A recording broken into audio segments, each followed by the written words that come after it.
Welcome back mga gala. Welcome back sa aking channel. Usapan naman natin vlogging equipment. Ripcon R3 nga pala.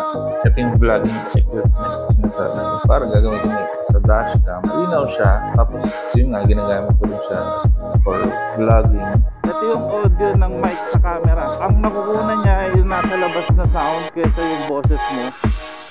Gamit kong pang vlog ay Ripcon R3. Itong intercom na may camera. Papansin nyo. Yung itsura niya. Pwede mo siya gamitin na sabay. So, yung mic din niya, yun yung gamit ng mic para dun sa video. Meron din itong built-in mic, yung mismong camera. Yan, dito ipapakita ko sa inyo ng close-up yung wires sa loob ng helmet. So, ano nangyayari ha? Dito yung speaker, yung mic, speaker din dito sa kabilang side. Nakagapang lang yung wires sa loob. So, nakaipit yan sa mga helmet foam na yan. Ito yung mount ng intercom. Ano yan, secure ng Allen. Babalik ko muna yung foam sa loob para makita nyo yung itsura na kung makikita nyo yung loob. Nakalinis ng wire. Wala kang makikita kundi ito lang. Yan yung itsura niya kapag walang intercom na nakakabit. Bawal din mabasa yan. Nang naka-open Ripcon R3 nga pala ang pangalan ng intercom. So ito yung mount. Ito lang siya. Yan. I-slide nyo lang. Yan. Tapos lagay nyo lang itong pang audio. Ganyan ang itsura niya kapag nakakabit. Tapos ito nga palang mount na to ay may extra feature. 360 siya. Yan.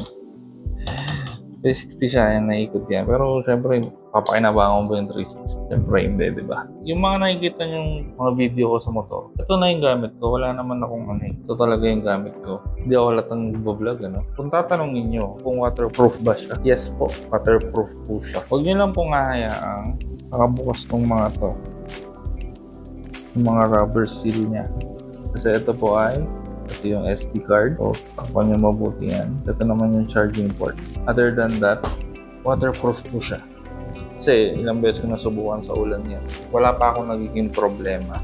Kasi ito nga palang lens niya, meron siyang angle na-adjust para yung preference mo sa video. Kasi syempre yung mounting mo dito, yan, kung napapansin nyo, medyo tagilid siya. Pero kapag yung dun sa camera ko versus sa footage, ay diretso na yan. Kasi in-adjust ko na siya base dun sa kailangan kong angulo.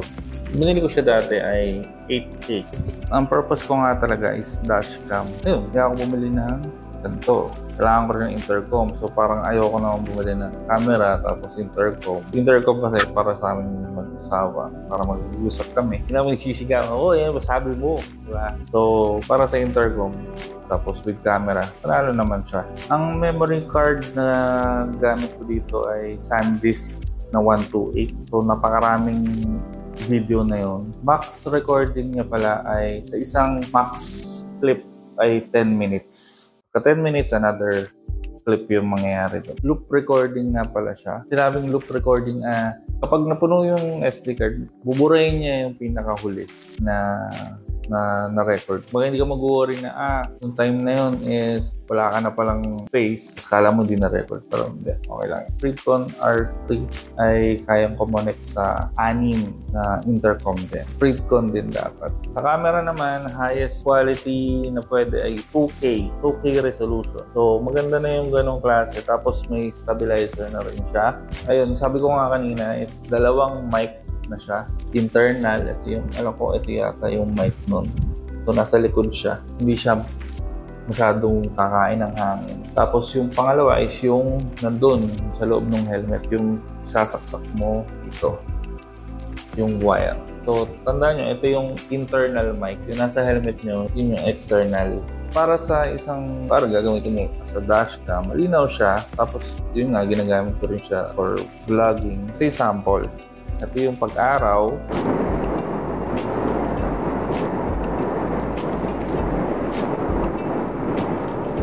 So, ito naman yung footage kapag gabi.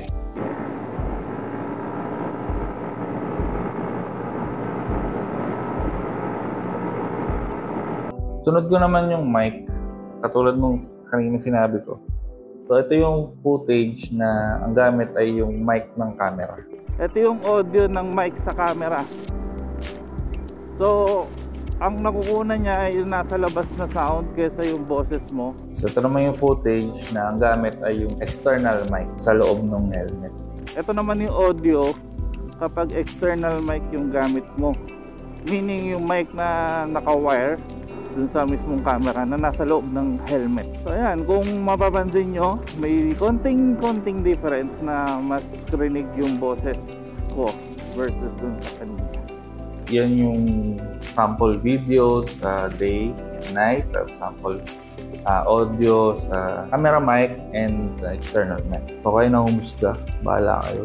Tapos meron tong isang setting na ayoko. Since intercom siya with camera, ang priority niya ay yung intercom function. So, ganito siya. So, 100% battery, full charge. So, gamitin mo siya with intercom and camera. Or kahit camera lang. Once na maging 60% na lang yung battery, mag-automatic shutdown yung camera niya. At ipa-prioritize niya or i-reserve niya yung natitirang battery para sa intercom. So, kahit may 60% ka pa, hindi mo na magagamit yung camera. Yung battery niya ay internal. Hindi mo siya pwedeng palitan kagaya ng GoPro. Walang ganun.